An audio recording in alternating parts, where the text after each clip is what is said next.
Kannur corporation budget അവതരണത്തിന് മുന്നേ പ്രതിഷേധവുമായി BJP. LDF. കൗൺസിലർമാർ. കോർപ്പറേഷനിൽ വികസന മുരടിപ്പെന്ന് ആരോപിച്ച് പ്ലക്കാർഡ് ഉയർത്തി ബി.ജെ.പി. കൗൺസിലർ പ്രതിഷേധിച്ചു. ബി.ജെ.പി. അംഗവും പ്രതിപക്ഷവും തമ്മിൽ ഉന്തും തള്ളുമുണ്ടായി. ബി.ജെ.പി. ഉയർത്തിയ പ്ലക്കാർഡുകൾ പിടിച്ചുവാങ്ങി ഭരണപക്ഷം. നിഖിൽ അളവൂർ ചേരുന്നു വിവരങ്ങളുമായി. നിഖിൽ, അവിടെ കയ്യാങ്കളിയും സംഘർഷവുമാണോ ഇപ്പോഴും?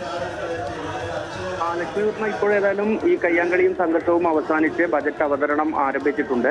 ഈ നേരത്തെ കഴിഞ്ഞ തവണ അവതരിപ്പിച്ച ബജറ്റിലെ പ്രഖ്യാപനങ്ങളൊന്നും തന്നെ നടപ്പിലായില്ല. പ്രഹസനമാണ് ഇത്തവണ അവതരിപ്പിക്കുന്ന ബജറ്റ് എന്ന് ആരോപിച്ചായിരുന്നു ബി.ജെ.പിയുടെ പ്രതിഷേധം.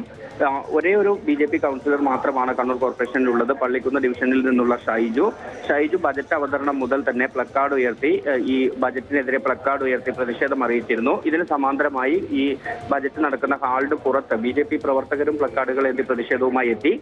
പിന്നീട് ഈ ഡെപ്യൂട്ടി മേയർ ഇന്ദിര ബജറ്റ് അവതരണം ആരംഭിച്ച സമയത്ത് ഷൈജു പ്ലക്കാർഡുമായി അവർക്ക് മുന്നിലേക്ക് എത്തുകയായിരുന്നു. ഈ സമയത്താണ് മുൻ മേയർ കൂടിയായ അഡ്വക്കേറ്റ് ടി.ഒ. മോഹനന്റെ നേതൃത്വത്തിൽ ഭരണപക്ഷ അംഗങ്ങൾ ഈ പ്ലക്കാർഡ് പിടിച്ചു വാങ്ങുകയും ഷൈജുവുമായി വാക്കേറ്റവും കുന്തും തള്ളും ഉണ്ടാവുകയും ചെയ്തത്. പിന്നീട് ഈ പ്രശ്നങ്ങൾ അവസാനിപ്പിച്ച് ബജറ്റ് അവതരണം ആരംഭിക്കുകയും ചെയ്തു. ഇതോടൊപ്പം തന്നെ എൽ.ഡി.എഫും വലിയ രീതിയിലുള്ള ഒരു പ്രതിഷേധം തുടക്കത്തിൽ അറിയിക്കുന്ന ഒരു സാഹചര്യം ഉണ്ടായിരുന്നു. ഏതായാലും ഇപ്പോൾ ബജറ്റ് അവതരണം പുരോഗമിക്കുകയാണ്. ബജറ്റിലെ പ്രധാനമായി ഈ ആശമാർക്ക് ഒരു വർഷത്തിൽ 4 മാസത്തിൽ ഒരിക്കൽ 2000 രൂപ വെച്ച് ഇൻസെന്റീവ് അനുവദിക്കാൻ കൂടി കണ്ണൂർ കോർപ്പറേഷൻ ബജറ്റിൽ നിർദ്ദേശമുണ്ട്. നിഖിൽ അളവൂറാണ് കണ്ണൂരിൽ നിന്നും വിവരങ്ങൾ പങ്കുവച്ചത്.